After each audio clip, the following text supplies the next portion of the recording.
ইতিমধ্যে নাম প্ৰসংগৰ হৈ গৈছে সকামবাদীৰ আৰু নাম প্ৰসংগৰ অন্তত এয়া আপোনালোকে নিশ্চয় শুনিবলৈ পাইছে গায়ন বায়ন।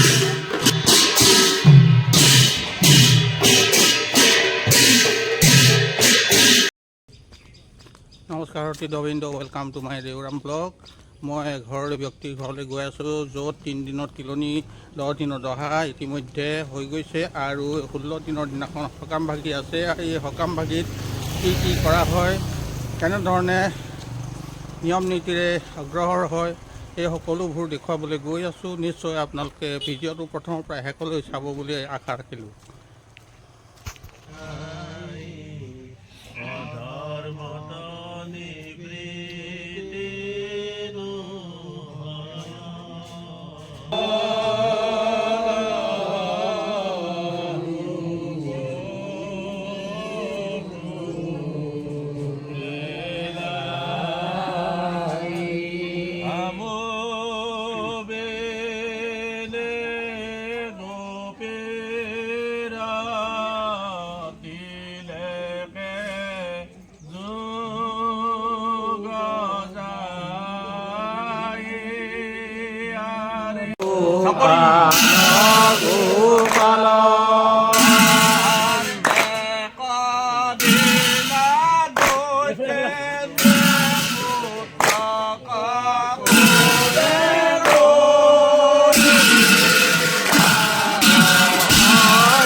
कुमाराय गोविंदाय नमो नमः।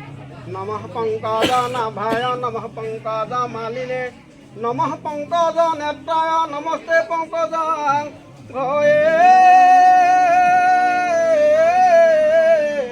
वसुदेव श्रुतं कृष्ण कंकशानमर्दनं देवकी हृदयानंद कृष्णं वन्दे जगद्गुरुं हरे राम।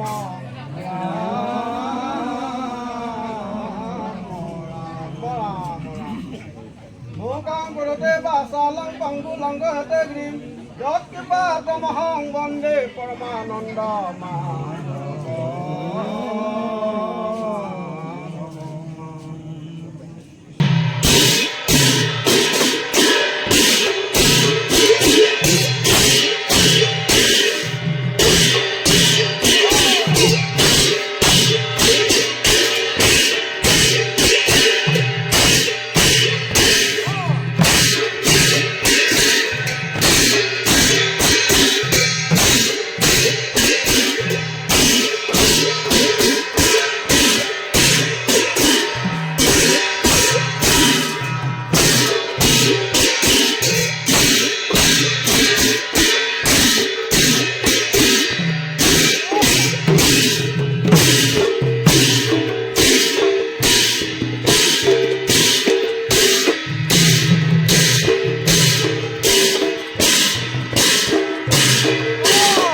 লাইন অন্ত কৰাৰ পাছতেই আমাৰ দিনৰ সকামভাগিৰ কাম অন্ত পৰে।